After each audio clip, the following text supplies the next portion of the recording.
I really have a problem with people who are very controlling and rigid. And this could be part of Andrew Huberman's problem as well.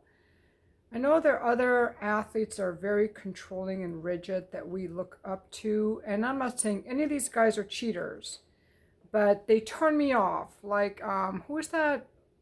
Those soccer players, Ronaldo something. He's super freaking hot. Very rigid about his workout and his diet and his routine and making his kids work out. And then David Beckham is another one. Very controlling and rigid. I guess he lines up the soda cans exactly right, like OCD type of behavior.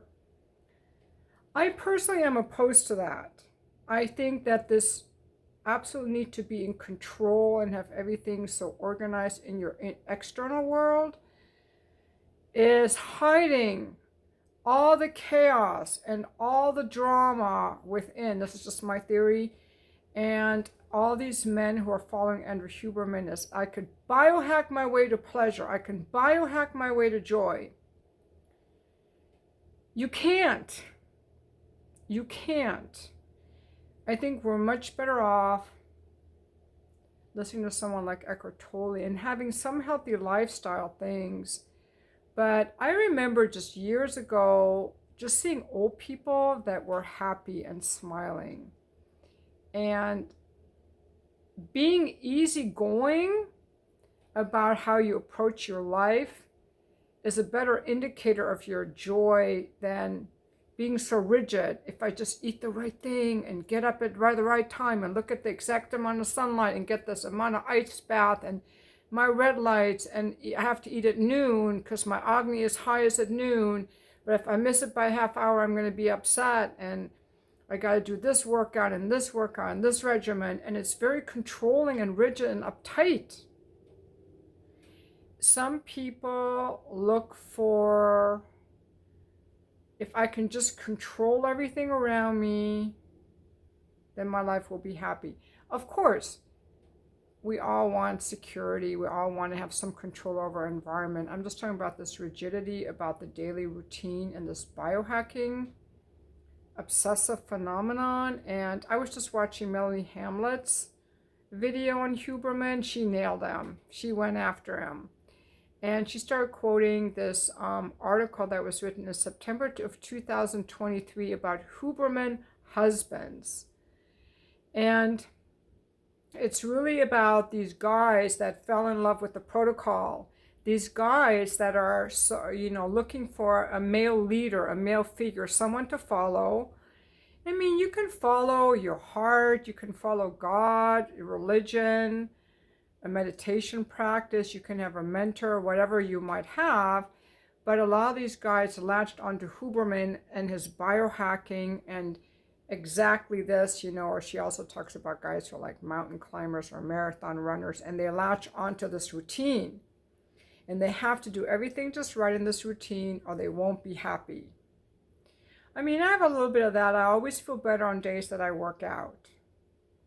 But I'm not like rigid about anything else. I don't want to be rigid. I want to be easygoing, and I like people who are easygoing. I love being around people who are easygoing. That's the nugget, and just feeling joy for the moment. But some people think that if they can just biohack, if they can just get the right supplements, the right routine, the right weights that they lift, the VO2 max just right, whatever, all the protocols just right, then they will finally feel at peace.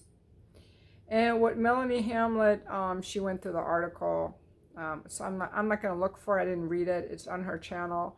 But on Twitter, some of these people were saying, just confront your dad. It's like they're doing all this biohacking to compensate for unresolved issues with their fathers or some inner pain or something they've suppressed. Because a lot of this is really just about, if I can just control everything, I can keep it together.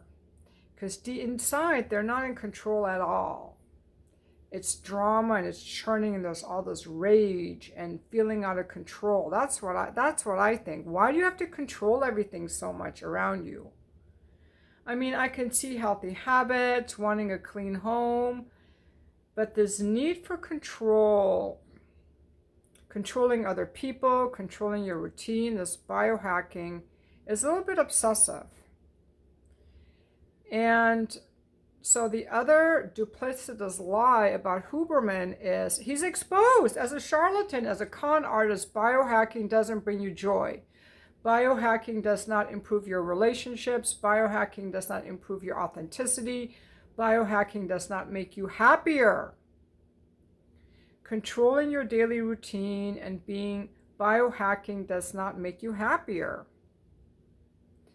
Because all this control is just hiding the raging inferno inside of you. That's what you got to face. And Huberman has been exposed. Now, if he's a real man, like I said before, a real man is not going to cheat on his partners. A real man faces life. He faces himself first and his shadow. And if I were Huberman, if Huberman were a real man instead of a charlatan and a con artist and a piece of scum, he would say, I let people on and I let them believe that biohacking would solve their problems, but look, I have a lot of problems. Let me just admit this to people. Number two, he would go up to his girlfriends and go, I'm in a relationship. I'm just down here for some good times. Some women would be down for that. A real man faces his own inner demons, his own shadows, and treats people with courage and honor. And if you think Andrew Huberman is so great, you're not a real man. You're a coward. You're a coward too.